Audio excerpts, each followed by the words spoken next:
Hello everyone, welcome to my channel Shiksha Saathi Yaara. Friends, SSGD exam 2025 13 फरवरी first shift का exam समाप्त हो चुका है दोस्त।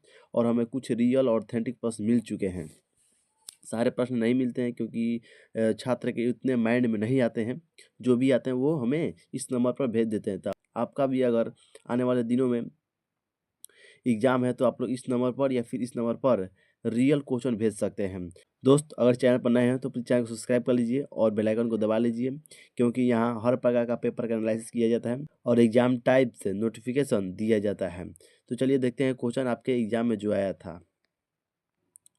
पहला क्वेश्चन है, बाल लिंगानुपात सबसे कम किस राज्य का है? तो आपका सही आंसर होगा दोस्त हरियाणा। अगर आपका हरियाणा ऑप्शन में दिया था तो सही है दोस्त। देखिए, साल 2011 जनगणना के मुताबिक हरियाणा में बाल लिंगानुपात सबसे कम था। हरियाणा में प्रति 1000 पुरुषों पर 834 महिलाएं थीं। कितनी? 1000 पर 834। ये छोटे छोटे पॉइंट्स आपको याद रखने होंगे। और भी जानकारी ले लेते हैं। 0 से 6 साल के आयु वर्ग में महिलाओं और पुरुषों के अनुपात को बाल लिंगानुपात कहते हैं। ठीक है, ये तो मालूम होगा आप सबको।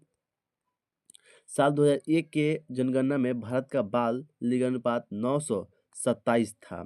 ठीक है, साल 2011 की जनगणना में भारत का बाल लिंगानुपात 919 था। ठीक है, अगर एक के बात करेगा तो 927, यही बात करेगा 11 का तो 919 हो जाएगा। ठीक है, आगे बढ़ते हैं। तो 11 की जनगणना के मुताबिक मिजोरम में सबसे ज्यादा बाल लिंगानुपात था। ठीक है, किसके अनुसार? 2011 के अनुसार। ये पॉइंट याद रखने होंगे। 2011 के अनुसार मिजोरम की जो लिंगानुपात था सबसे ज्यादा था। मिजोरम में प्रति 1000 पुरुषों पर 971 महिलाएं थीं। ठीक है, ये पॉइंट्स आपको ध्यान रखने होंगे। क्वेश्चन है, बंगाल का विभाजन किस वर्ष रद्द कर दिया गया था? आपका सही आंसर हो जाएगा 1911। 1905 में बंगाल विभाजन नहीं हुआ था, ये आपको पता है। इसके विभाजन लॉर्ड कर्जन ने किया था, ये इम्पोर्टेंट है। ठीक है, वायसराय कौन हो जाता है? वो इम्पोर्टेंट हो जाता है। विभाजन की घोषणा 20 जुलाई 1905 को की गई थी। ओके, बंगाल विभाजन 16 अक्टूबर 1905 को प्रभाव में आया। ठीक है, अपना इम्पैक्ट कब छोड़ा? तो 16 अक्टूबर 1905 में। ठीक है, आगे बढ़ते हैं।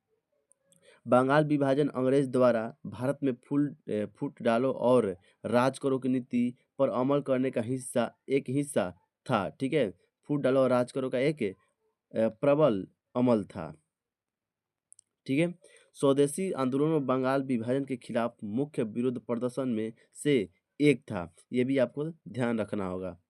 ठीक है, क्वेश्चन अगला देखते हैं जो आपके एग्जाम में आया था। भारतीय संविधान किस अनुच्छेद के तहत प्रधानमंत्री मंत्रिपरिषद का प्रमुख होता है?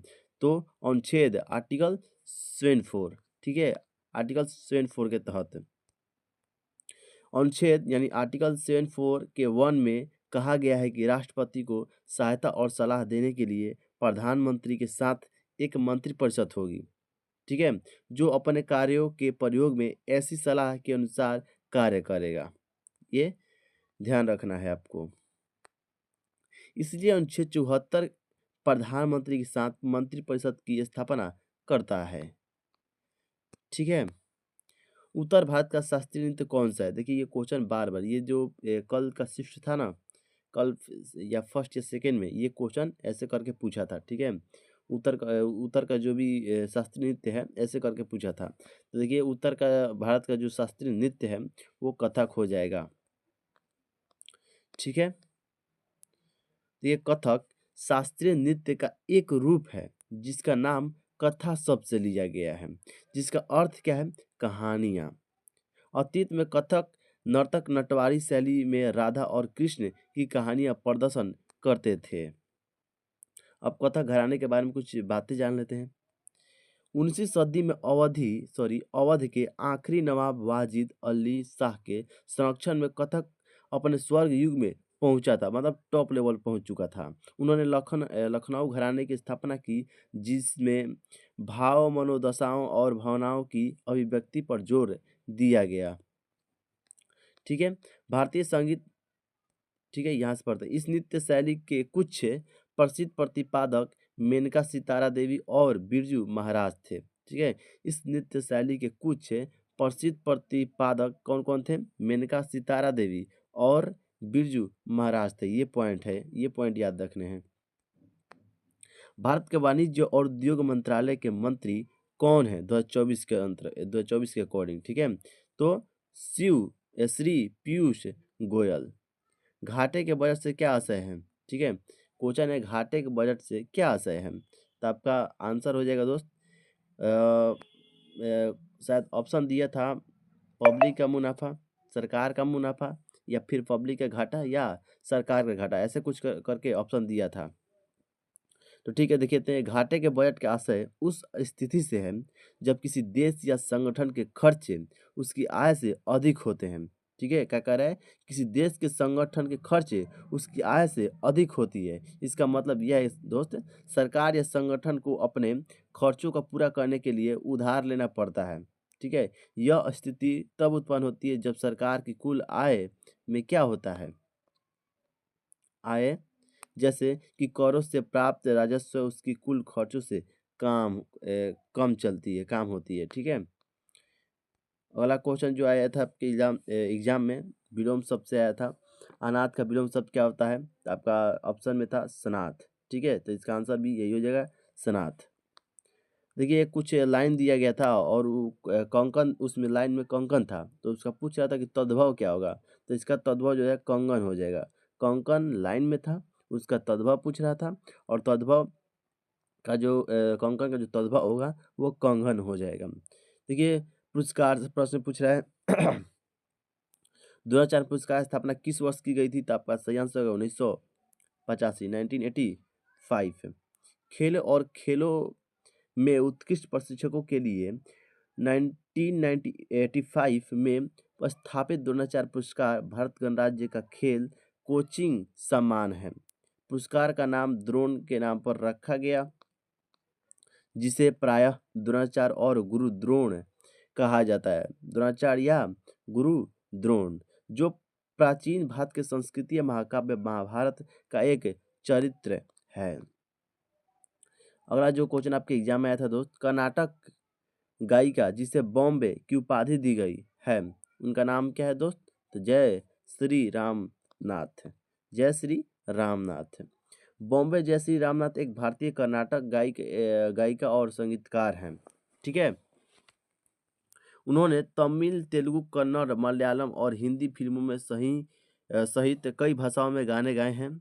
संगीतकारों के परिवार में जन्मी जयश्री अपने परिवार में संगीत चिकित्सकों के चौथी पीढ़ी का प्रतिनिधित्व करती हैं।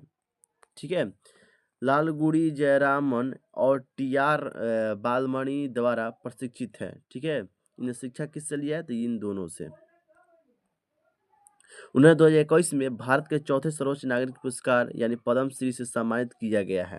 ठीक है, हो सकता है आपके एग्जाम में पूछ दे कि जो पद्म श्री है कौवे सर्वोच्च नागरिक सम्मान है, तो ये आपका सही आंसर का चौथा। ठीक है, ऐसे करके पूछता है ये। ठीक है, देखिए अगला क्वेश्चन जो आपके एग्जाम में पूछा था, the bill of lading will 2024 किस मंत्रालय द्वारा पेश किया गया था? तो आपका देखिए ऐसा क्वेश्चन नहीं था किसके द्वारा पेश नहीं किया गया था, ऐसे कुछ करके प्रश्न था। ठीक है, नहीं क्वेश्चन ऐसे ही। ठीक है, ठीक है, ठीक है, ठीक है। तो देखिए आपका सही आंसर होगा पतन, पौर, परिवहन और जलमार्ग मंत्रालय। जो वर्तमान मंत्री कौन है? सर्बानंद सोनोवाला। ठीक है, मंत्री थे सर्बानंद सोनोवाला वाल। ठीक है, 9 अगस्त 2024 को Lok Sabha bill of landing bill 2024 में पेश किया था। यह भारतीय बिल ऑफ लैंडिंग एक्ट 1856 की जगह लेगा। अगला जो क्वेश्चन आपके एग्जाम में पूछा था, गोपद ब्राह्मण किस वेद से जुड़ा है? गोपद ब्राह्मण किस वेद से जुड़ा है? सही आंसर हो जाएगा दोस्त Atharvaveda. ISSF world cup 2024 Bharat ने कितना पदक जीता था? तो आपका सही आंसर होगा दोस्त 6। ठीक है, आइए थोड़ा कुछ बातें जान लेते हैं। ISSF वर्ल्ड कप 2024 का हीरा, ठीक है, भारत के पदक विजेता है। ठीक है। दिव्यांश सिंह पवार पुरुषों की 10 मीटर एयर राइफल में स्वर्ण पदक विजेता हैं। ठीक है। और भी देख लेते हैं। रिदम संगवान या उज्जवल मलिक 10 मीटर एयर पिस्टल मिश्रित टीम में स्वर्ण पदक विजेता हैं। ठीक है। सोनम उत्तम मस्कर महिलाओं की 10 मीटर एयर राइफल रजत पदक मिला है। और देख लेते हैं। अर्जुन बाबूता सोनम उत्तम मस्कर 10 मीटर एयर पिस्टल मिश्रित टीमों में रजत पदक मिला है। अनुराधा देवी को महिलाओं की 10 मीटर एयर पिस्टल में रजत पदक मिला है। ठीक है। ये सब जानने योग्य थे। दोस्त अगर आप चैनल पर नए हैं तो प्लीज चैनल को सब्सक्राइब करके आगे बढ़िएगा। ठीक है। बने रहिएगा अंत तक। भारत सरकार अधिनियम 1935 में कितनी अनुसूचियां थी? तो आपका सही आंसर हो जाएगा 10 अनुसूचियां थी। भारत सरकार अधिनियम 1935 अगस्त 1935 में ब्रिटिश संसद द्वारा 321 धाराओं और 10 अनुसूचियों के साथ पारित किया गया था। यह ब्रिटिश संसद द्वारा पारित अब तक का सबसे लंबा अधिनियम था और बाद में इसी 2 भागों में अर्थात भारत सरकार अधिनियम 1935 और बर्मा सरकार अधिनियम 1935 विभाजित कर दिया गया था। ठीक है। उस्ताद बिस्मिल्लाह खां युवा पुरस्कार किस क्षेत्र में दिया जाता है? किस क्षेत्र में नहीं दिया जाता है? तो आपका इसका जो आंसर हो जाएगा दोस्त साहित्य के क्षेत्र में। क्वेश्चन ऐसे था कि किस क्षेत्र में नहीं दिया जाता है, तो साहित्य के क्षेत्र में नहीं दिया जाता है। अब किस किस क्षेत्र में दिया जाता है तो ये जान लेते हैं यहाँ पर। देखिए, संगीत के क्षेत्र में दिया जाता है, नृत्य के क्षेत्र में, नाटक के क्षेत्र में दिया जाता है, लोक कला के क्षेत्र में दिया जाता है, रंगमंच के क्षेत्र में दिया जाता है।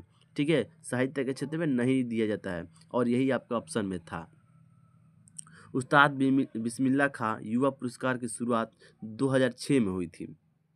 कब? 2006 में। यह पुरस्कार संगीत नाटक अकादमी द्वारा उन कलाकारों को दिया जाता है जिन्होंने 40 वर्ष से कम आयु के रंगमंच, संगीत और नृत्य के क्षेत्र में उत्कृष्ट प्रदर्शन किया है। ठीक है। उनको दिया जाता है ये सब पुरस्कारें। संगीत नाटक अकादमी पुरस्कार के अध्यक्ष विजेता 25 फिर से पढ़ लेते हैं इस क्वेश्चन को। संगीत नाटक अकादमी के अध्यक्ष जो विजेता होता है उनको 25,000 रुपए की पुरस्कार राशि दी जाती है। ये पॉइंट ध्यान रखने हैं। ठीक है। ये पूछता है सम्मान में कितना इनाम दिया जाता है। अब देखिए पुरस्कारों का उल्लेख हुआ है तो उसको भी हम थोड़ा देख ही लेते हैं। परमवीर चक्र किस क्षेत्र में दिया जाता है? तो ये वीरता के क्षेत्र में दिया जाता है, युद्ध वीरता क्षेत्र में। अशोक चक्र सर्वोच्च शांतिकाल वीरता पुरस्कार है। भारत रत्न सर्वोच्च नागरिक पुरस्कार है। पद्म विभूषण दूसरे सर्वोच्च नागरिक पुरस्कार है। पहला सर्वोच्च नागरिक पुरस्कार कौन है? तो भारत रत्न, दूसरा पद्म विभूषण। ठीक है। पद्म विभूषण हो गया।